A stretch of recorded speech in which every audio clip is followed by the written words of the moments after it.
Welcome back to Sailing El Jaleo. Last week we had finally made it down to the coast as we arrived in Beaufort, North Carolina. This week we're going to begin our coastal journey as we head across Bogue Sound, and then we end up going through a lot of tidal rivers right along the coast and estuaries along North Carolina, where we finally end up in Wrightsville Beach. I think that's probably about as far as we'll make it this week, so we might as well go ahead and get right into it. Grab a drink, climb aboard, and let's get going. I just love the smell of industry in the morning.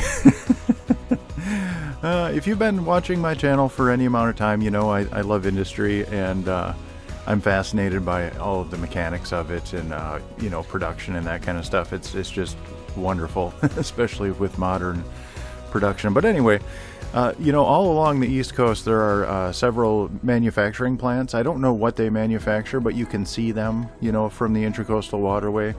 And for some reason, all of them smell like urinal cakes. Now, some of the ladies in the audience might not know what a urinal cake smells like, but I'm sure the gents can relate. And it's so funny when the wind is blowing from a plant towards the boat. They all smell like urinal cakes for some reason. I don't know if it's maybe some sort of treatment they put in cooling water for their cooling towers. Maybe a scrubber, some sort of a chemical scrubber for their smokestacks. I'm not sure what generates that odor, but it's quite distinct. And this morning, as we're anchored behind Jekyll Island, we're getting a nice waft of urinal cake from the local manufacturing plant in Brunswick. And when we woke up this morning in Beaufort, North Carolina, on the video here, we also were treated with the urinal cake odor, so it just brings back memories. But I love the morning. And in this stretch of the Intracoastal Waterway, we do have to make some bigger strides to make it to anchorages. So we wanted to leave Beaufort, North Carolina early in the morning. We were going to get a little bit of a boost from the tide to go across Bogue Sound. And, you can't really time the tides in this area very well. You can time a little boost in the morning if the tides line up right. But beyond that, there are so many inlets as you get further into the tidal estuary region. Once you get across Bogue Sound, half the time you're going with the current, half the time you're going against it, and it all kind of evens out. So this morning when we set off from Beaufort, North Carolina, we had our sights set on Mile Hammock Bay as our next anchorage, and that's halfway between Beaufort and Wrightsville Beach, and that takes us right through the Camp Lejeune firing range, which is always fun to go through.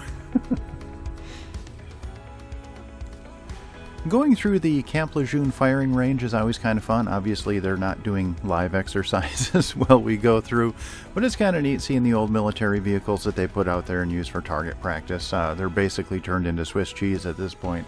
But there is one spot to be careful if you're going through here. If you're going through at low tide, be very careful around green 61A. It's a can buoy, and I have bumped bottom there at low tide. If you stick to the red side, you'll get through no problem. So there is one little shallow spot there.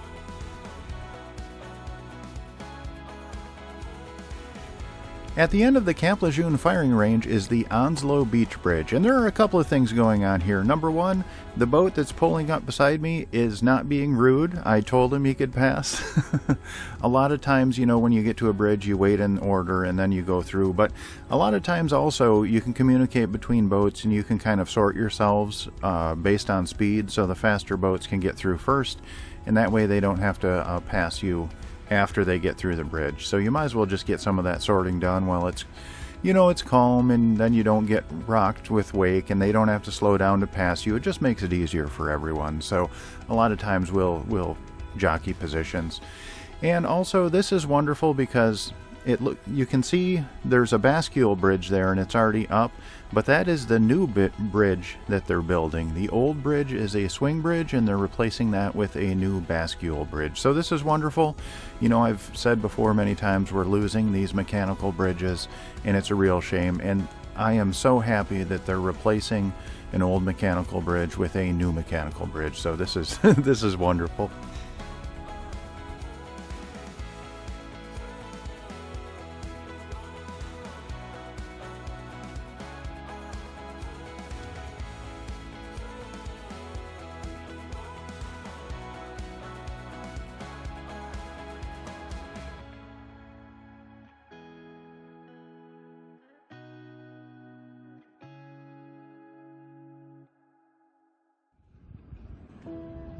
Hey y'all, just thought I'd give you a real quick update.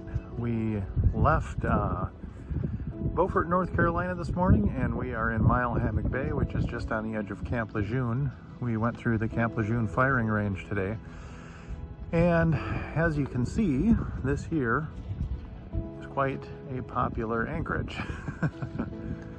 It's about halfway between Beaufort, North Carolina and Wrightsville Beach, so a lot of people come halfway and then go the other half the next day, which is what we're going to do tomorrow. So we're just hanging out here. Then we'll be getting close to Cape Fear River, which is about halfway between Delaware City and St. Augustine. So we're getting there. That's only a day away. It's basically Wrightsville Beach is by the Cape Fear River, so within a day or two we'll more or less be halfway there, which is nice.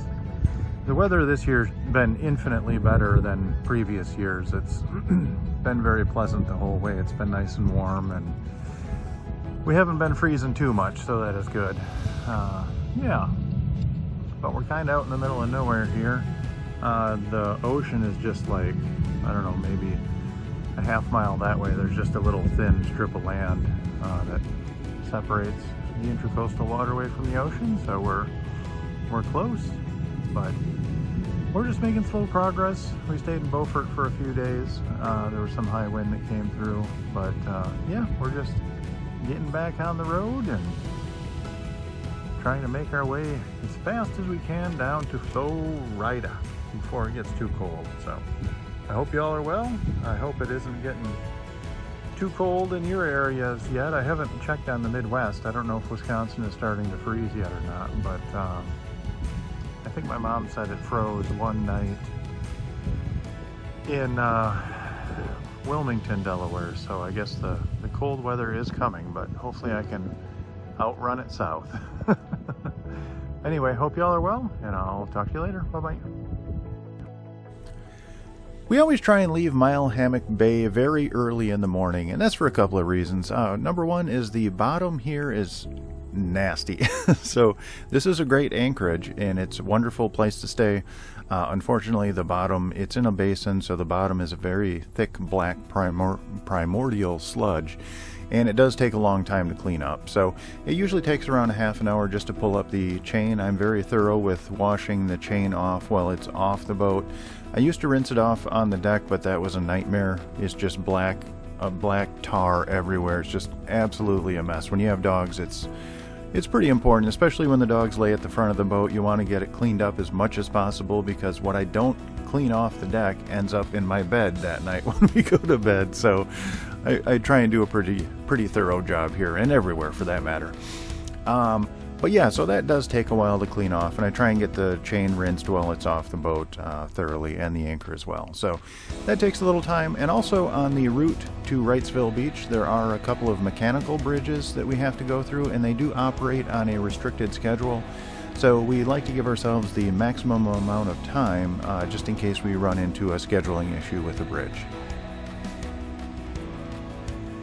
This is just south of the New River Inlet, and this is the third boat that I've seen grounded in this area on 3 different trips.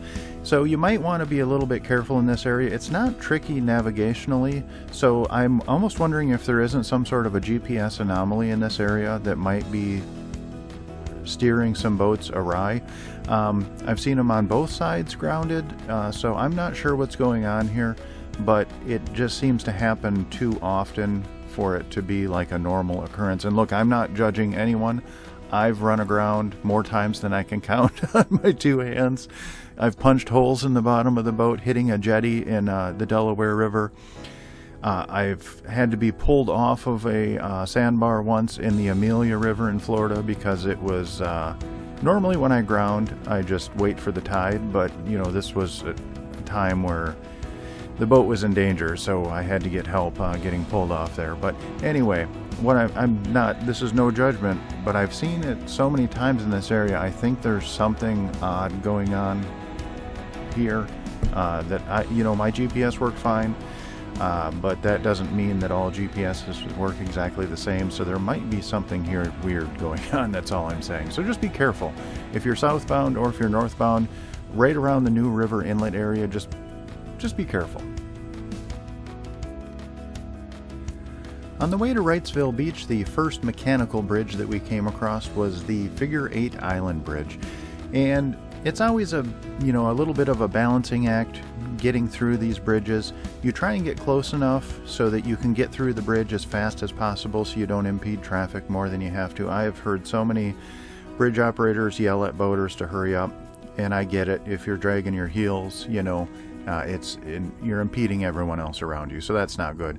So I try and get as close as possible, but at the same time you have to judge the currents, and you don't want to enter the fender area until the bridge is fully open. So it can be a little tricky at times, and this time the current was pushing me towards the bridge, and I got a little bit too close. And the bad thing about El Jaleo is she's got a full keel, so backing up it's anyone's guess which direction she's going to go in. So backing up doesn't work that well, and unfortunately this kind of turned into a cluster. It was my own fault. It wasn't anyone else's, but we made her through finally.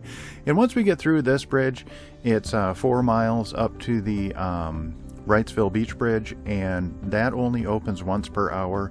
So making it from this bridge up to that next bridge in 1 hour can be a little stressful. We have to drop the hammer and really haul butt to make it there in time.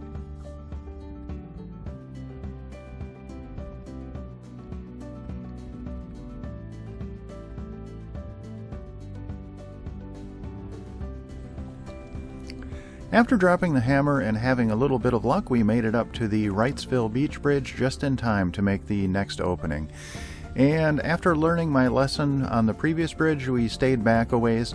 There was a power boat right in front of us. He's off to my port hand side there, and he was actually stopping at a marina just on the other side of the Wrightsville Beach Bridge, so he wanted me to pass him, because the channel is narrow there, and he actually had to turn around to get into the marina, so he didn't want to have to try and do all of that with me trying to pass him at the same time, which is understandable. So I passed him and made it through the bridge, and once we make it through the bridge, then all the stress is gone. We don't have to hurry. We can just make it to our anchorage in Wrightsville Beach. And there are times when this can be a little stressful, and I have to remind myself, we do this for fun, right? Boating is fun, right? Yes, it is fun. Yes, I enjoy it. I wouldn't want to be doing anything else, but man, there are times.